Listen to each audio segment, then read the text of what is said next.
Hey guys, welcome back to the Scottsdale Living podcast. Today we're going to dive into something that's kind of really neat and interesting, especially to me as a real estate broker. We got Keith Galbut, who's the owner of Advocate RCA, and a little bit of a niche business. It's a little different than what's out there that people think of, but they guide you through the process of building high-end luxury homes. Is that right? That's exactly right. Yeah. Thank you for having me. You guys take the bull by the horns, so to speak, right? So instead of going to a builder and he handles the rest, or going to an architect, you guys kind of pull that all together. Is that right? That's right. Well, what we do is really look at how to optimize the process for the owner. Right. And we have then developed best practices and an approach to take every component part of the build process and break it into its appropriate pieces and then help to guide it. Yeah. And so we act with the owner at the center of our world and then seek to assemble the right team and help manage and work with the team so it optimizes the process. Right. So, I've heard horror stories from some owners. They want to take this on by themselves. And man, it could lead to years of frustration and hassles, right? You guys kind of cut that out.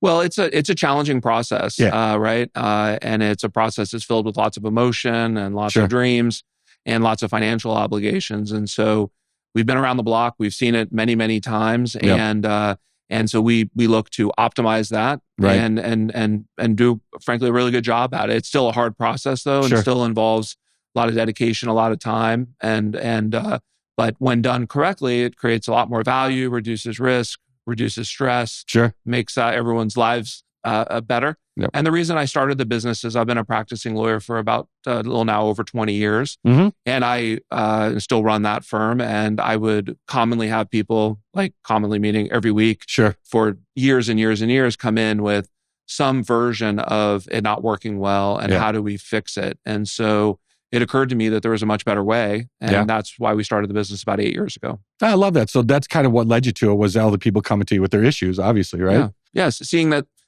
there were steps made, decisions made that were not in the correct sequence or not fully thought out. And then recognizing, hey, there's a better way for us to do this. Let's seek to solve that problem. Mm-hmm. And in our view, the best businesses and the best services are created in order to solve a problem. And so that's why it was established. And currently we're working on north of 40 projects. Oh, wow. One time, huh? Mm-hmm. Man. Yeah. So did that kind of take over the law business at the law firm? Or? Well, I'm very fortunate. I split my time between both, but I'm very fortunate to have really great team members in both places. And so we've worked very hard at developing really a great team, and so that's how we're able to do it, and how I'm able to split my time. So when you first launched this, was there competition? Because it seems to me, I've really never heard of this process, Yeah.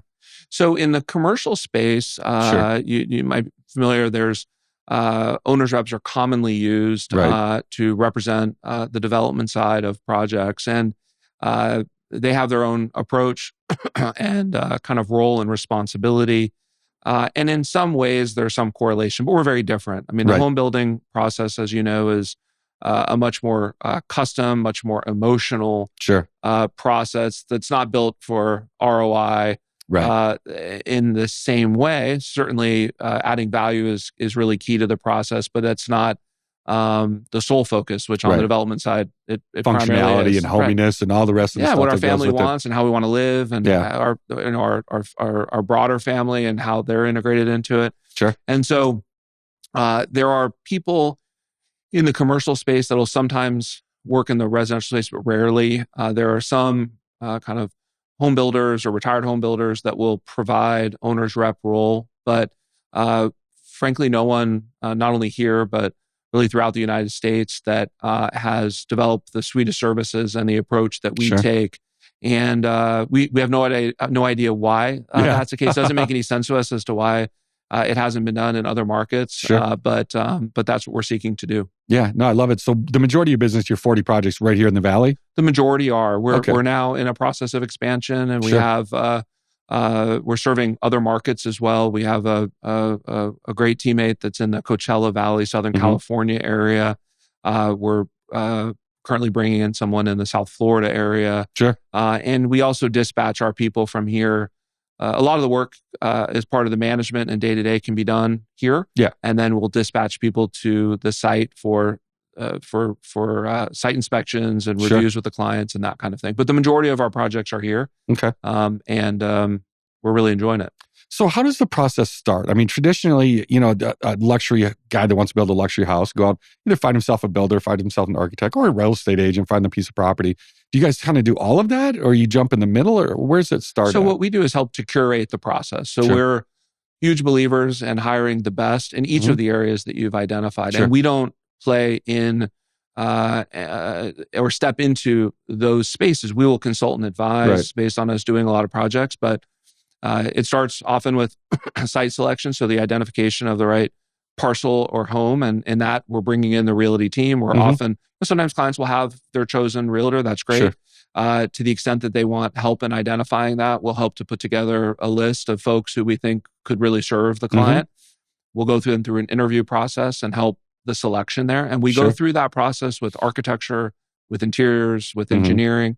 And so our goal, we don't pick and choose who the favorites are. We advise the owner based on the skills and the capabilities and the objective information. And we seek to bring all of the important information that the client needs to consider to them, make sure that the right questions are being asked, and then work with the client to help make that selection. And then we make that happen. And so typically we go through a site selection process, then we go through a team assembly process, we call it, which is the bringing in of all of those different folks. And then we will establish the initial budgeting and programming for the project, because it's really important that budget's established early, and that's a guide for the whole project. That's where a lot of residential projects fail, is starts out with a misunderstanding of what it's going to be. And you wanted toilets? And then it evolves, and it's great ideas are presented. Yes, I'd like that. Yes, I'd like that. Yes, I'd like that. And suddenly the project is 50, 100% over budget. And then there's this very uncomfortable and not fun process of trying to get it back to where it should have been. And so the method that we take is to, from the beginning, really try to right size the project, right size the team, make sure there's alignment for everyone, and then work with them to keep the train on the track in the way that it was originally set out. And if a client says, "Hey, I do want to make that change," I mean, we're not going to stand in the way of it. But we're trying to be stewards for them of their objectives, and trying to avoid going back to that other process. So rewind it 8 years. You come out of the gate. Project one, you probably didn't have all the systems and process and checks in place. So it's kind of a learning curve, right? 100%. Yeah. So how did that first one go down? So the first project, if I were to think of kind of the first significant project that we did, was a project, unfortunately, that a very close friend of ours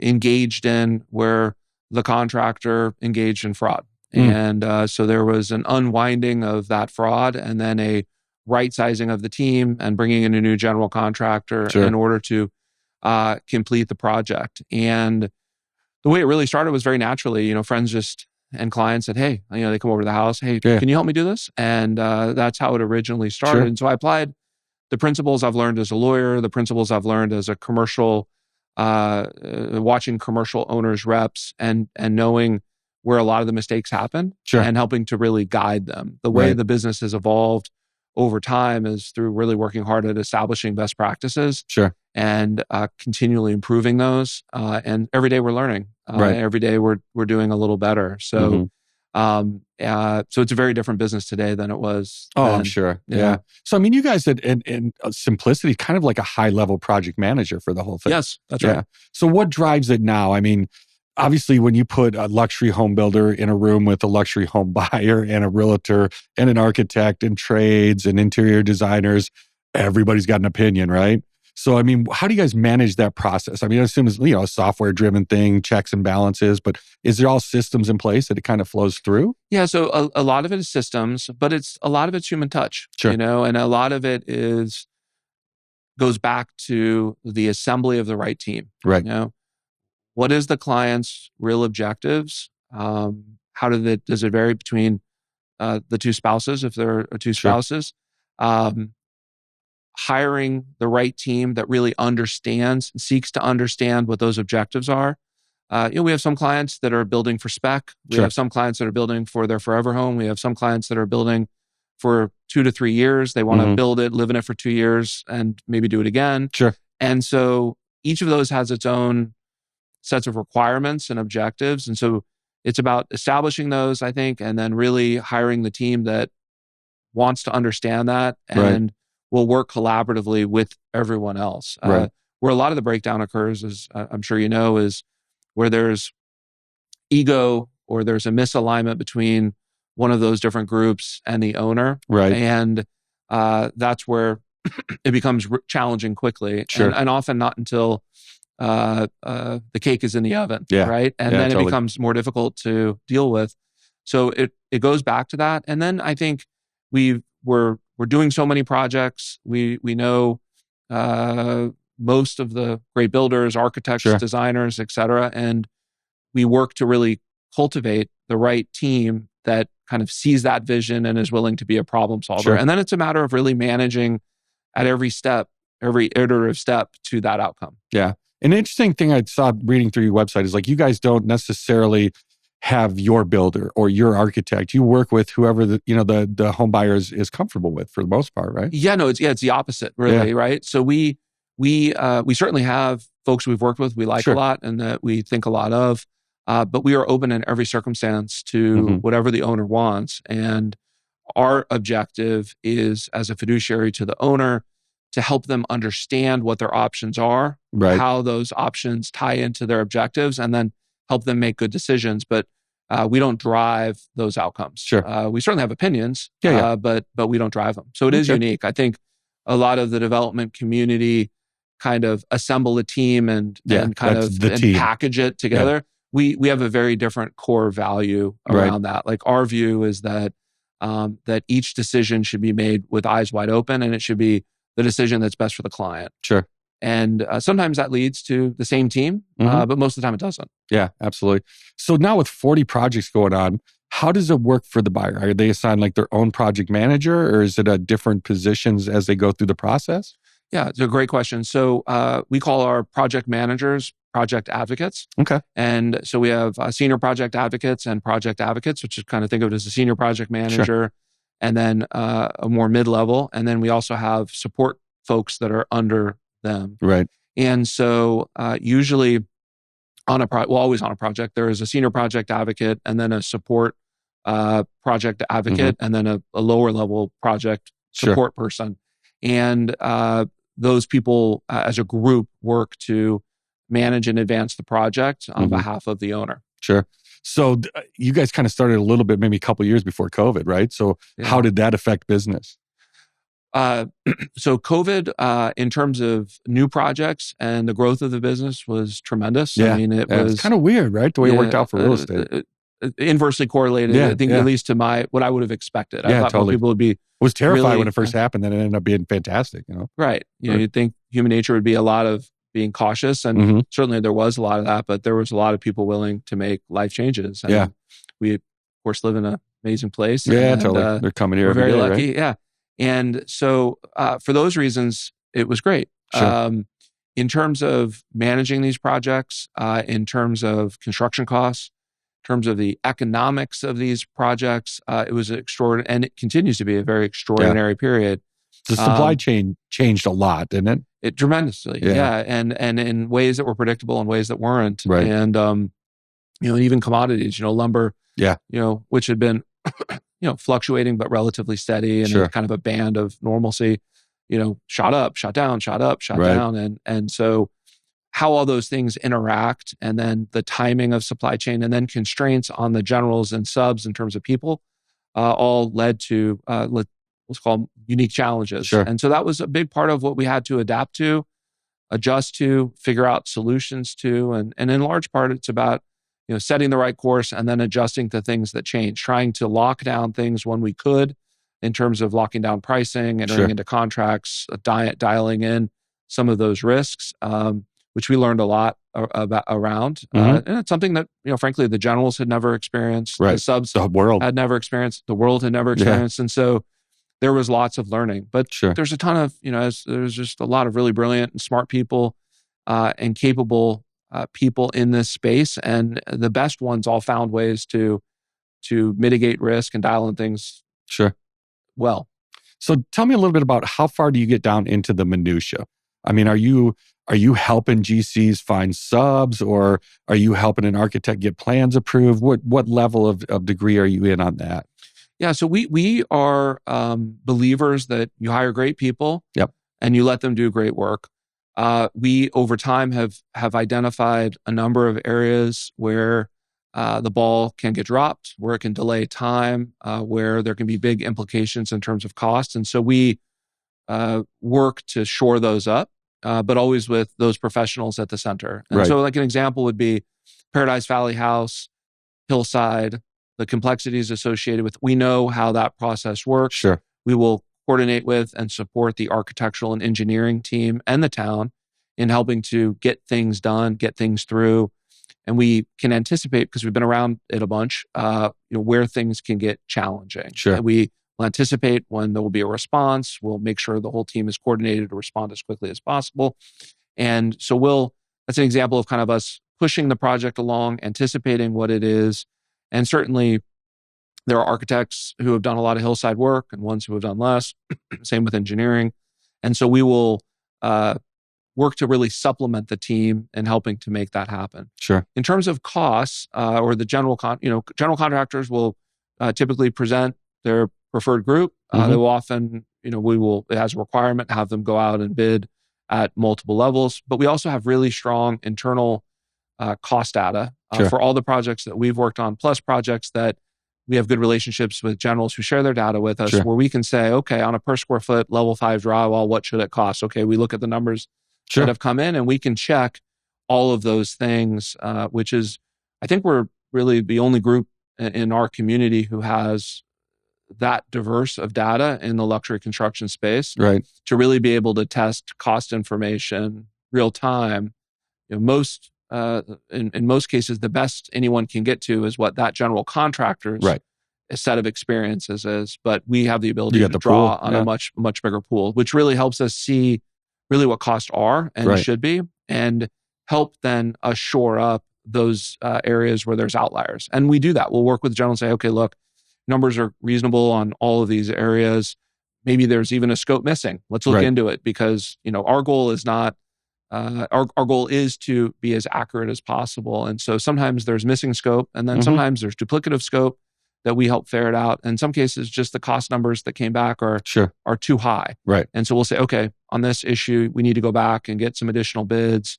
Here are some folks you might want to go talk to. Right. And, the GCs drive that process. They're in charge of the means and methods to make it happen. But we are trying to help everyone perform better. Right. And it's probably a little counterintuitive, but I would imagine when people first think about what you guys do, it probably sounds to them like, oh, I'm just adding another fee on top of my build. But I would imagine that with what you guys do and the data you have, you actually probably end up saving money versus not hiring you. Our view is it's typically a 5 to 15 to 1 return on the investment paid to us in terms of reduced risk, reduced cost, speed. We also help with helping to competitively bid the construction financing side. So owner says, okay, this is what we're going to do. It's going to be a $5 million build, $3 million build. We'll help go and chop the financing side, which is often good for an eighth or a quarter. Sure. We help with all the cost side. We help make sure all the insurance is in place and proper builder's risk. Right. It's amazing. I mean, we're working on very extraordinary projects, and sometimes we're brought in and there isn't any builder's risk insurance in place. Oh, wow. Yeah. I mean, some crazy things. Right. And that if the owner understood what those risks were, they would never have allowed that to be an oversight. So we bring those best practices. We help look at it collectively in terms of risk and cost. And we're very fortunate at this stage, as the business has grown, that the design team, the architectural team, and the general contractors really bring their A game when they have an opportunity, or we have an opportunity to all work together. And that's worth a lot of value to the client. Right. So where was I headed with that one real quick? So give me a little idea of what cities are the best to build in versus what's a little challenging. I would say they each have their own kind of nuances, but they all want to do a good job. Yeah. And a lot of it is understanding what their needs are and then accommodating it and making sure that what's being presented is consistent with what their needs are. Sure. And the most experience we have is probably Paradise Valley, Scottsdale, and Phoenix. Mm-hmm. And certainly some cities in the East Valley would be the primary municipalities, I would say. And I would say in general, they're very similar. I mean, Phoenix is a much bigger place. Right. And so there's a little more navigation in terms of getting to the right folks, but they're by and large, in fact, universally, the people who work for those communities and are trying to do that work are really trying to do a good job. Absolutely. And they have a job to do and they have demands on them. So it's a matter, I think, largely of kind of making it work efficiently and delivering. So I got to imagine that sometimes it's not the call where, hey, I want to build the house. It's a call where, hey, I'm building the house and this is a train wreck going on. Do you guys get those phone calls too? We do. Yeah. So, certainly it's about half of what we do. Okay. And we call it project turnaround is the term that we call it. I like it. There can be tracks. And they come in lots of different forms. And those were really the kinds of things I saw as a lawyer over a lot of these years. And it's complicated work. And we try to bring the same skill set, the same proactive kind of team-oriented attitude to those. But it's a significant amount of what we see in the community. Right. And there are common reasons why. It's usually the things that we talked about were not done. So there was the wrong team assembled, budgets weren't properly established, the project design wasn't conformed to a budget if it was established. Sure. There weren't check-ins to budget as, is this reasonable? So the house gets, a typical scenario would be the house gets designed, they hire a contractor, they start building it, the numbers come back and they're totally inconsistent with the budget. And then the owner's like, this is a train wreck. I need to figure out how to right-size this. And that's how we get involved. Right. Sometimes while it's under construction, they're adding additional buildings or adding additional features. And, we're big believers in the work that should be done early is really key, the pre-construction work. So there's a lot of best practices that aren't followed. When those aren't followed, that's often when we're brought in. And they're challenging projects because they're usually, and particularly in this cost escalation environment, that's a big part of the stress. Sometimes, and many times, these clients also have lending requirements that are in place. The budgets are already established. They're, in some cases, under better interest rate terms. So they want to limit the amount of cash out of pocket. And so we get involved and work to really shore it up. But those are, we relish in them. We enjoy the work, but we certainly prefer to avoid that, have our clients avoid that. Well, it sounds like if you guys can lay the foundation up front, it's going to save a lot of headaches. There's no doubt about it. Yeah. And there's a lot of value in not only in terms of dollars, but just the experience, right? We all have heard these nightmare scenarios and they really can be avoided if people are being dutiful in terms of how they do all the work leading up to it. Yeah. So the thing that's always been interesting, the luxury home building thing for me is, you get the architect or the draftsman, whoever's got their plans all done, but who's watching the builder? And I know there's amazing builders out there, amazing GCs. Do you guys go to the level like you're doing walkthroughs on site, you're kind of checking through things, or how does that process work? So we're very fortunate to have some absolutely outstanding builders in the community. And we seek to have great relationships with the builders that we work with. Like we do not seek conflict. We seek to reduce it. If there are issues where things have to be said, then we deal with it, of course. But the goal is to create alignment. But builders are human beings. Builders are under constraints. They have supply chain challenges. They have their businesses to run. And so the selection of who it's going to be and the marriage with the owner is really key. In terms of the construction, we do weekly site visits on all of our projects. Those are typically with the owner and with the builder. Some cases our owners are not in Phoenix all the time or don't live here. And so we will do that with the builder. We record all that information. We record all the pictures. All those get put into our system. So the owner has total visibility as to what's happening. But we get into the detail. We manage change orders, site visits, payment applications, coordinating with the lender. And so We seek to, if there's an issue in the field, there's a conflict between the drawings and the constructability, we bring the team in, help to solve that, document that properly. And so we're very active throughout the process. And some of that's seeing opportunities that come up in the field.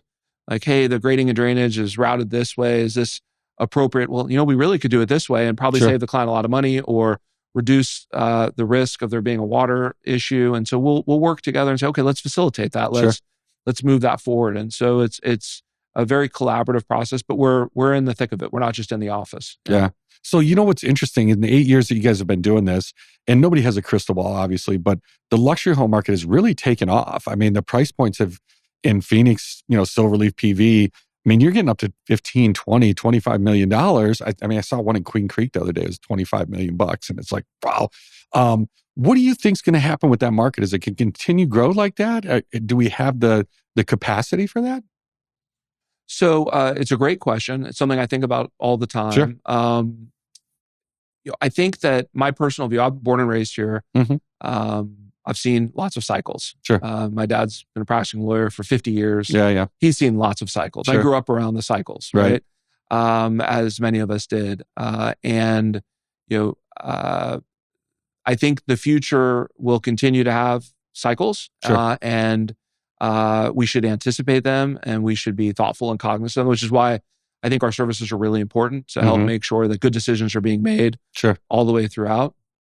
But I do think that COVID and the desirability of living in Arizona and other places throughout the United States. And we see this in Texas. Yeah. We see it in Florida. I think the virtual ability to work really changed a lot of things too. 100%. Right? So the technology there, people's interest in livability, I think people's interest in architecture and design and climate really bode well for Arizona. And so I think we're at a new plane. I think there still will be cycles that everyone has to be cognizant of.